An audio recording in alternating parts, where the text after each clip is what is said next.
Difficile de connaître le point de départ d'un arc-en-ciel, mais on sait qu'à l'arrivée, il finit toujours sur les épaules de Petr Sagan. Le Slovaque, vainqueur à Richmond en 2015 et à Doha en 2016, s'est offert une troisième couronne mondiale de rang dimanche à Bergen.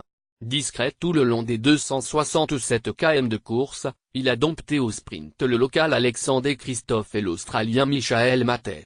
Julian Alaphilippe, auteur d'un superbe numéro dans les 10 derniers kilomètres, doit se contenter d'une frustrante 10e place. La Salmon Hill, la difficulté située au milieu du circuit dans la ville norvégienne, n'aura pas été le juge de paix de ce championnat du monde. Si les femmes, les espoirs et les juniors ont pu se servir de ces 1500 mètres à 6,4% de moyenne pour finir en solitaire ou en petit groupe, la course des hommes s'est jouée au sprint parmi une trentaine de coureurs.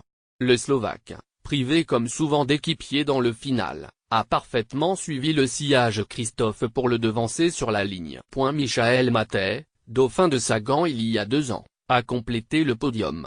Le meilleur sprinter du Tour de France est passé juste devant Matteo Trentin, meilleur sprinter de la Vuelta. Alaphilippe a joué sa carte et il ne manquait pas grand-chose pour que ce scénario tombe à l'eau.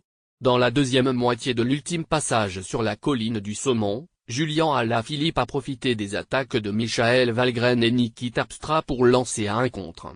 Avec son explosivité, le chef de file de l'équipe de France a fait le trou avec les Cadors. Seul l'Italien Gianni Moscon avait pu s'accrocher à sa roue. Les deux hommes ont collaboré dans la descente, profitant d'une poursuite désorganisée pour maintenir leur avance. Alaphilippe a remis une banderille à 4 km de la ligne, mais le tricolore était trop juste pour succéder à Laurent Brochard, dernier vainqueur français sur un mondial, c'était il y a 20 ans déjà. Il a néanmoins pu disputer le sprint. Tony Galopin, qui avait tenté sa chance en solitaire à 2 reprises pendant la course, a aussi fini dans le groupe de tête. Interrogé à son arrivée, Sagan a souhaité dédier sa victoire à Michel Scarponi, le vainqueur du Giro 2011 décédé en avril dernier à cause d'un accident à l'entraînement. Je dédie ce titre à Michel Scarponi, c'est son anniversaire demain, je pense à lui. Je souhaite le meilleur à sa famille. Je le dédie aussi à ma femme qui est enceinte.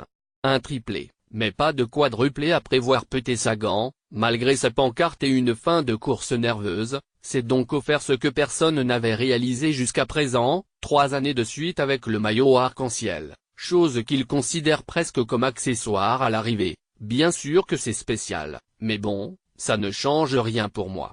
Il faut dire que c'est déjà la 101e victoire du Slovaque, seulement âgé de 27 ans. Il paraît néanmoins inconcevable de le voir garder cette tunique une année de plus, étant donné le parcours montagneux annoncé pour l'édition 2018 à Innsbruck en Autriche. Votre commentaire, 500 caractères restants.